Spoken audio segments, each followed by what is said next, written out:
מה קורה חברים? כאן רום פרידמן. טוב, אז מה? אוקיי, אני עכשיו באמצע הכביש והחוג שלי שם.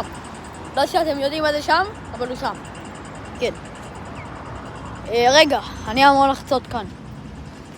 אוקיי, אני עומד לחצות את הכביש. איזה מעניין, נכון?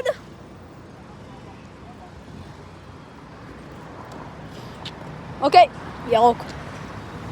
ירוק, חברים. אבל רק תל אביב, רק תל אביב. נכון תל אביב? ברור. ביתר. לא, תל אביב, אחי. יאללה, יאללה, יאללה, יאללה, ביתר. אחי, מכבי תל אביב. אתם 5-1. אחי! ביתר. אני הולך, אחי, מכבי. הוא אוהד מכבי. מכבי סתם בן זונה. תספימו בתגובות. יאללה, יאללה, יא מכבי. שימו יאללה, יאללה, יא ביתר. לא, לא, אל תקשיבו לו. לא יהיה ביתר, מכבי. ביתר, אם מכבי. ביתר לא לקחת אליפות, אתם רושמים את זה. כן, אבל משהו בתגובות, כי אני צריך כסף. אני הכסף. טוב, הוא מפגר.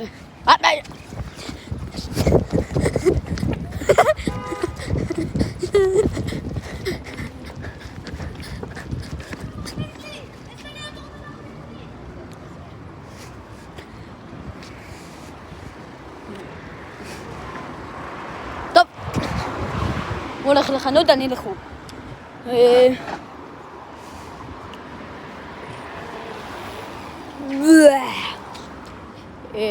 מה אני אגיד לכם? מכירים טסה שוקולד? טסה שוקולד הרצליה, אחי.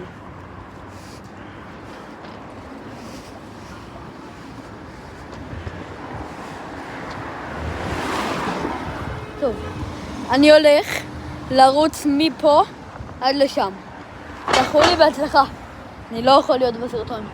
אז אני אדבר איתכם כשאני אחצה את הכביש. יאללה, מכבי. אוקיי, עכשיו אני צריך, אני על הדבר הצר הזה. אז אני אדבר איתכם כשאני אהיה קרוב לחוג. אתם תראו את זה ב3, 2, 1. איך הגעתי משם לפה? אולי.